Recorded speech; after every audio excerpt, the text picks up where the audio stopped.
Le Maroc et le Pakistan ont franchi une nouvelle étape dans leur coopération militaire avec la signature le 13 janvier à Rabat d'un mémorandum d'entente dans le domaine de la défense.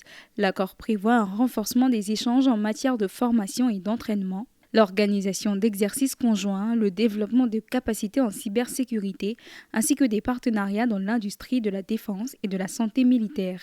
Les deux pays soulignent que cette coopération s'inscrit dans une dynamique de partenariat stratégique et de coopération sud-sud visant à promouvoir la stabilité, la sécurité et le développement mutuel. Le gouvernement libyen a annoncé le lancement d'une nouvelle phase de régulation du marché destinée à stabiliser les prix et à protéger le pouvoir d'achat des citoyens.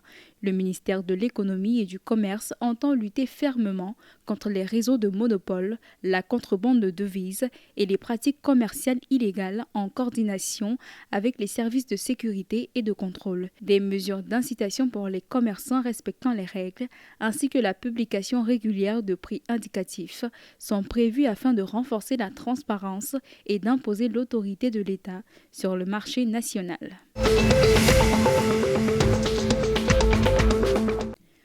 L'Algérie vise un déficit public d'environ 10% du PIB d'ici 2028 dans le cadre d'une consolidation budgétaire progressive présentée par le gouvernement comme compatible avec la croissance. La réforme des subventions constitue le principal levier de cet ajustement, avec l'objectif de mieux cibler les aides et de maîtriser la dépense publique. Cette orientation suscite toutefois des inquiétudes quant à son impact sur le pouvoir d'achat des ménages dans un contexte d'inflation persistante et de revenus stagnants, tandis que les réformes fiscales et structurelles peinent encore à produire des effets tangibles.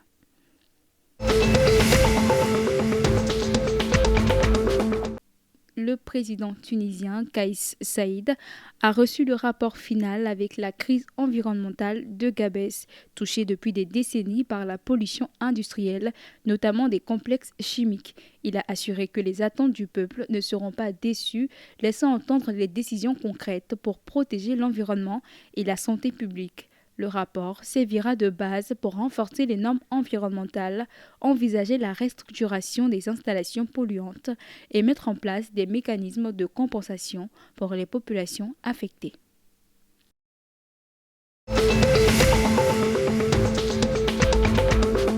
La 13e journée du championnat mauritanien saison 2025-2026 a confirmé le 10 et le 13 janvier 2026 la domination du FC Nouadhibou, vainqueur 2-0 à l'extérieur contre Inter Nouakchott. FC Nzidane reste dans le sillage du leader après sa victoire de 1-0 face à l'AS Douanes. Le derby des forces de l'ordre a vu ASC Police battre ASC Gendrine 2-1. En bas du tableau, FC Xar et NKTT Kings continuent de lutter pour le maintien tandis que la compétition promet une seconde partie de saison très disputée.